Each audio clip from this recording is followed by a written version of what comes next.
இரண்டாம் பாடத்தில் points of interest பற்றி நிறையா தெரிஞ்சுக்கிட்டோம்.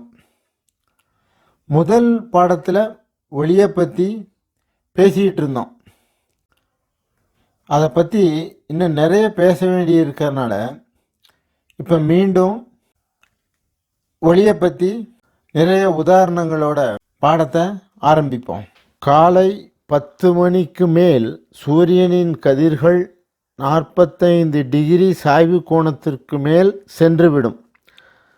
அந்த சமயத்தில் நல்ல வெயிலில் ஒரு நபரை ஃபோட்டோ எடுக்கும்போது சரியான காமிராவின் கோணம் மற்றும் நபரின் தோற்றம் ஆகியவற்றை சரி செய்து எடுக்காத ஒரு புகைப்படத்தின் ரிசல்ட் இப்பொழுது காண்பிக்கப்படும் படத்தை ஒத்தே இருக்கும். வெயிலின் கோணம் மற்றும் காமிராவின் பார்வை கோணம் முதலியவற்றை சரியாக பயன்படுத்தி சாய்வான வெளிச்சம் மற்றும் நிழலை கச்சிதமாக படம் எடுக்க முடியும் என்பதற்கு இந்த படங்கள் உதாரணங்கள். இங்கு படத்தில் உள்ள நபர்களை டைட் க்ளோஸ்அப்பில் வைத்து அதே சமயம் அவர்களது முகங்களில் வெளிச்சம் படும் பகுதியான லெஃப்ட் ப்ரொஃபைலை, அதாவது இடது பக்க முக தோற்றத்தை படத்தில் அதிகமாக காண்பிப்பதன் மூலம் ஒரு சூப்பரான படத்தை உருவாக்க முடியும். இந்த விஷயங்களெல்லாம் ஒரு ஃபோட்டோ எடுக்கும்போது உணர்ந்து செயல்படுங்கள்.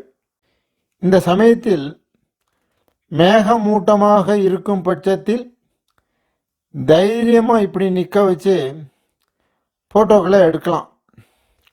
காரணம், மேகங்கள் ஆர்டிஃபிஷியல் லைட்டிங் அமைப்புகளில் பயன்படுத்தப்படும் சாஃப்ட் பாக்ஸ் போல செயல்படுவதால் ஒரு நல்ல தெளிவான புகைப்படம் எடுக்கும் நிலையை உருவாக்கும்.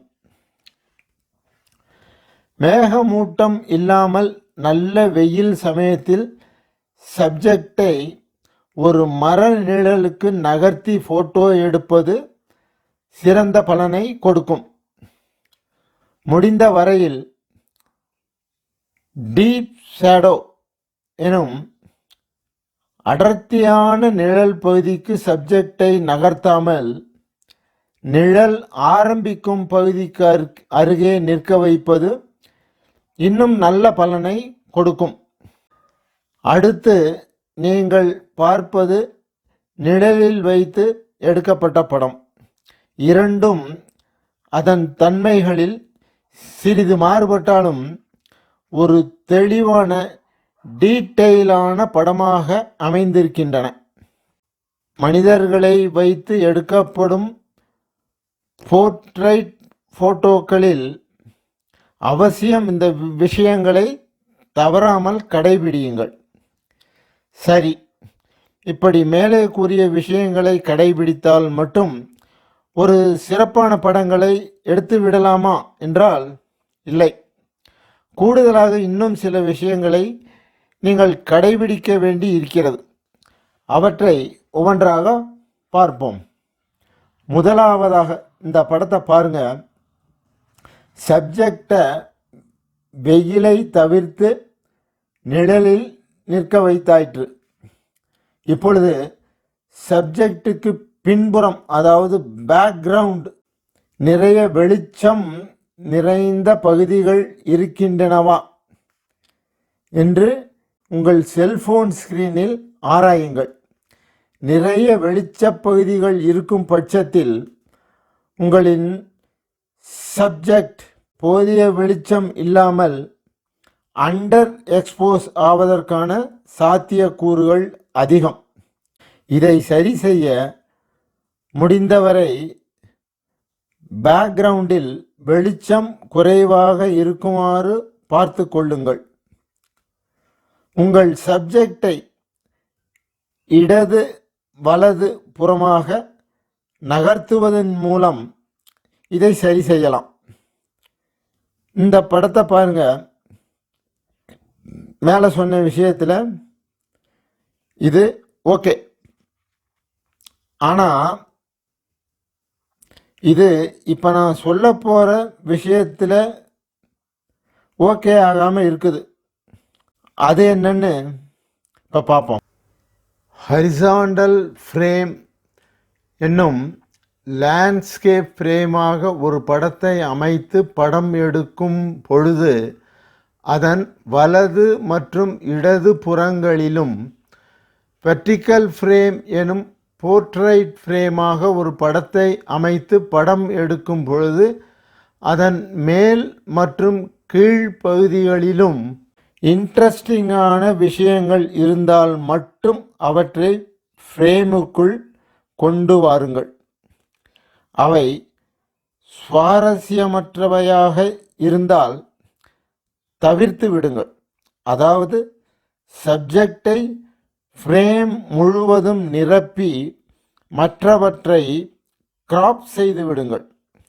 இது ஒரு படத்தின் அழகையும் பார்ப்பவரின் ரசிப்பு தன்மையையும் அதிகரிக்க செய்யும் உத்தியாகும்.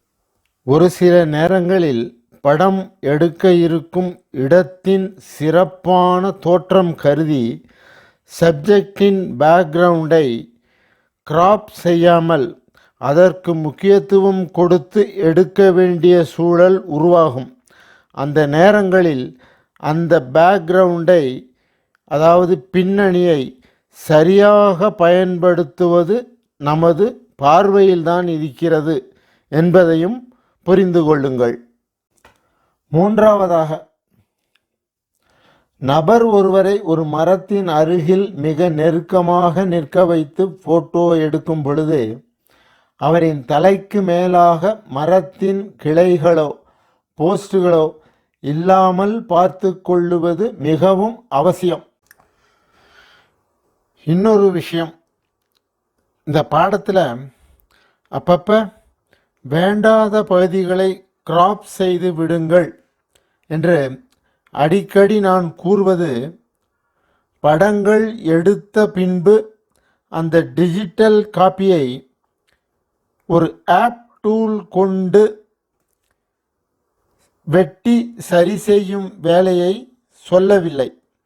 மாறாக படம் எடுக்கும் முன்பே நாம் காமிராவை முன்பாக நகர்த்தியோ அல்லது ஜூம் செய்தோ செய்யப்படும் வேலையைத்தான் குறிப்பிடுகிறேன் என்பதை நினைவில் கொள்க.